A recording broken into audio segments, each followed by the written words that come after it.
और अगली बड़ी जानकारी, ठंड बढ़ने के साथ ही मुरादाबाद में सर्द रातों में गरीब लोगों की आपको बताते चले परेशानियां बढ़ रही है। खबर फास्ट की टीम ने रात 12 बजे सड़कों पर रियलिटी चेक किया है, जहां लोग कूड़ा जलाकर ठंड से बचते नजर आए।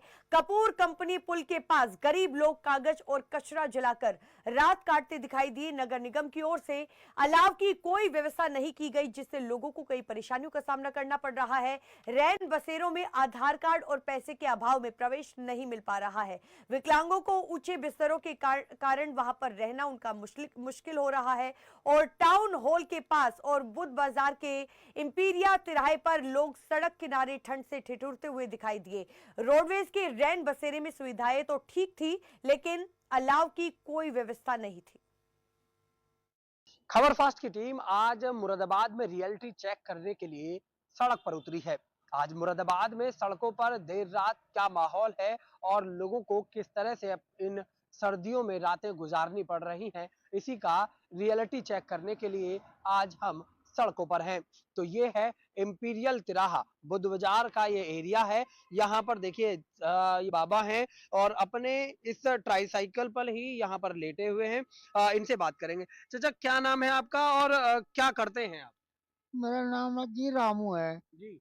क्योंकि हम तो घुमा तो सकते ही नहीं है, आती है परेशानी, अब क्या करा जाए बताइए आप। तो सरकार ने तो रैन बसेरे बना रखे हैं, नगर निगम ने भी बना रखे हैं, यहाँ पक्का बना हुआ है पास में, वहाँ क्या क्यों नहीं जाते? मैं सर जी, मेरी बात तो ऐसी है कि हम वो बेड ऊंचा है तो हमें चढ़ा नहीं जाएगा।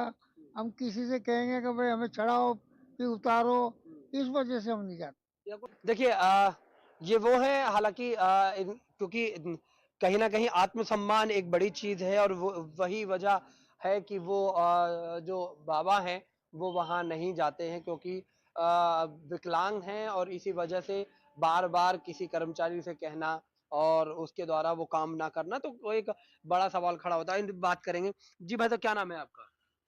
मेरा नाम जी मानिक चंद है जी। तो ये बताइए, आप रात में खुली छत के नीचे सो रहे हैं, परेशानी दिक्कतें नहीं हो रही होंगी? ठंड नहीं लगती? अजी ठंड तो लगती है जी, अब क्या करा जाए फिर जी, ठंड तो पड़ेगी, लगेगी। अब ये अपना सहन करके पड़े रहते हैं और क्या करें। तो क्यों नगर निगम ने जब रैन बसेरे बना रखे हैं तो वहां क्यों नहीं है? अरे जाए क्या है, बहुत से तो पैसे मांगते हैं, किसी पे आधार कार्ड नहीं है, किसी का आधार कार्ड खो गया है सर, तो इसलिए वो मना कर देते हैं, तो अपने इधर ही पड़ जाते हैं, फिर क्या करें फिर। तो ये सारे लोग ऐसे ही है कि वहां पर कभी गए नहीं है लोग? नहीं जाते भी हैं मगर इन्हें सोने नहीं देते वो। किसी का आधार कार्ड है तो वो सोएगा, जिस पर नहीं है वो नहीं सोगा। इन लोगों ने ये कर रखा है।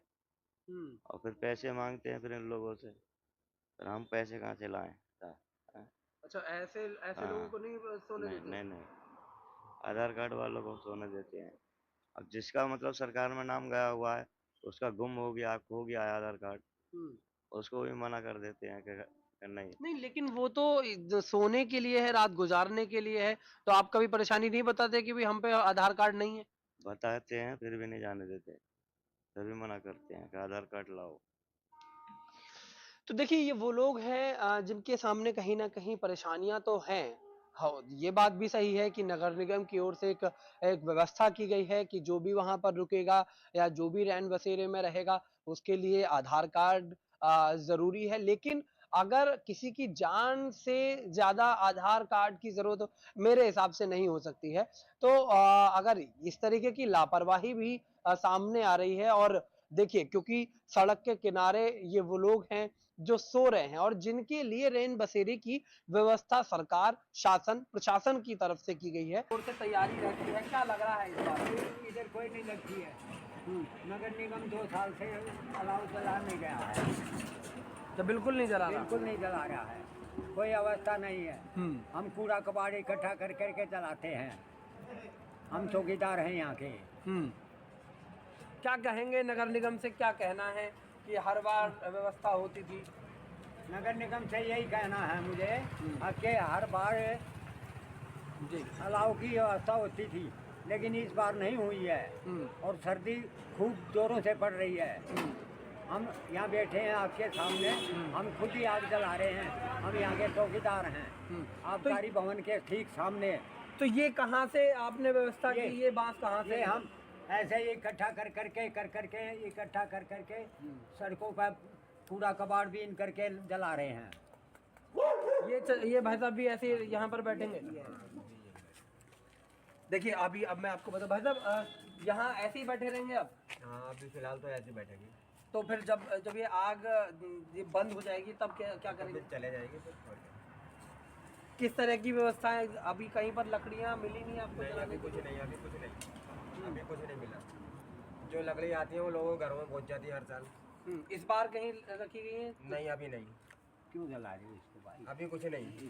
तो देखा, ये वो लोग हैं जो कहीं ना कहीं इस सर्दी को झेल रहे हैं और उनको जो परेशानियां हैं उनसे दो चार होना पड़ रहा है। अब ऐसे में नगर निगम की भी जिम्मेदारी बनती है कि वो शहर में अलाव की व्यवस्था करे। नगर निगम मुरादाबाद की ओर से अस्थायी रूप से रैन बसेरे की व्यवस्था की गई है। आपको मैं तस्वीरें दिखा दूं तो मुरादाबाद नगर निगम की द्वारा संचालित निःशुल्क अस्थायी रैन बसेरा पुरुष और महिलाओं के लिए अलग अलग ये व्यवस्था की गई है। बराबर में ही महिलाओं के लिए अस्थायी रैन बसेरे की व्यवस्था की गई है।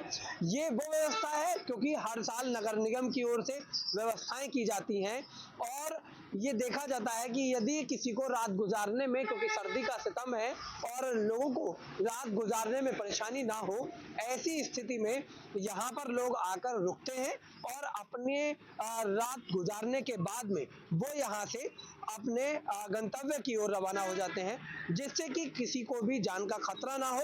क्योंकि अमूमन देखा गया है कि सर्दी की वजह से लोगों की जान तक चली जाती है, इसीलिए शासन प्रशासन अपनी पूरी मुस्तैदी के साथ इस तरह की व्यवस्थाएं करता है। अब मैं आपको दिखाऊं तो यहाँ पर एक ये व्यवस्था की गई है। यहाँ बेड लगाए गए हैं, लिहाफ दिए गए हैं, जो रजाइयां हैं लोगों को ओढ़ने के लिए दी गई हैं, यानी कि यहाँ पर वो मुकम्मल व्यवस्थाएं हैं। और जो यहाँ के केयर टेकर हैं उनसे बात करेंगे कि भाई क्या नाम है आपका? जी, मेरा नाम मोहम्मद आदिल है। अच्छा, यहाँ किस तरह से लोग आते हैं, कैसे आप एंट्री देते हो, क्या करते हो? जी, यहाँ लोग आते हैं, उनकी आईडी जमा कर कर उन्हें लिटाला जाता है, तो वह चले जाते हैं। तो डेली कितने लोग यहाँ पर जो पैसेंजर से आते हैं? डेली 10 बेड पड़े हैं, या 10 की व्यवस्था है। अगर कोई आ जाता है, ज़्यादा आ जाते हैं तो एडजस्ट करके लिटाल देते हैं। कहाँ जाएगा ठंड में, इसलिए एडजस्ट करके लिटाल देते हैं। अच्छा, ये बताइए कि यहाँ वो ही लोग आते हैं, मतलब यात्री ही आते हैं जो, क्योंकि बहुत सारे लोग सड़कों के किनारे सोते हैं, वो भी लोग आते हैं? जी, बहुत से जो सड़कों के किनारे होते हैं वो भी आ जाते हैं, तो उन्हें भी लिटाल देते हैं, ताकि ये कहाँ ठंड में जाएंगे। तो यात्री भी आ जाते हैं तो उन्हें भी लिटालते हैं। लेकिन जिसके पास में आईडी नहीं है उनके लिए क्या व्यवस्था की गई है? कि उनके लिए आईडी नहीं है तो इन्हें थोड़ा एडजस्ट करके लिटाल देते हैं कि कहाँ जाएगा ये, तो उनसे किसी को आईडी याद होती है तो आईडी लिखवा देते हैं। हमने अभी बहुत सारे लोगों से बात की तो उन्होंने कहा कि आईडी नहीं दी, हमारे पास आईडी नहीं थी, तो उन्होंने हमें वापस कर दिया। नहीं, यहाँ तो हम वापस नहीं करते कि इतनी ठंड में कहाँ जाएंगे, तो इसलिए हम एडजस्ट करके लिटाल देते हैं कि इतनी ठंड हो रही है, इसलिए। देखिए, ये है यहाँ के केयर टेकर, जिनका कहना है कि यदि कोई यहाँ पर आता है तो उसकी पूरी तरीके से मदद की जाती है। हालांकि जो अगर रियलिटी चेक में बात की जाए तो अगर नंबरों की बात की जाए तो यहाँ 10 में से 10 नंबर इस रैन बसेरे को दिए जा सकते हैं, क्योंकि यहाँ मुकम्मल व्यवस्थाएं हैं, पूरे तरीके से लोगों को रुकने की व्यवस्था की गई है। अपने सहयोगी के साथ मैं अंकित चौहान, खबर फास्ट, मुरादाबाद।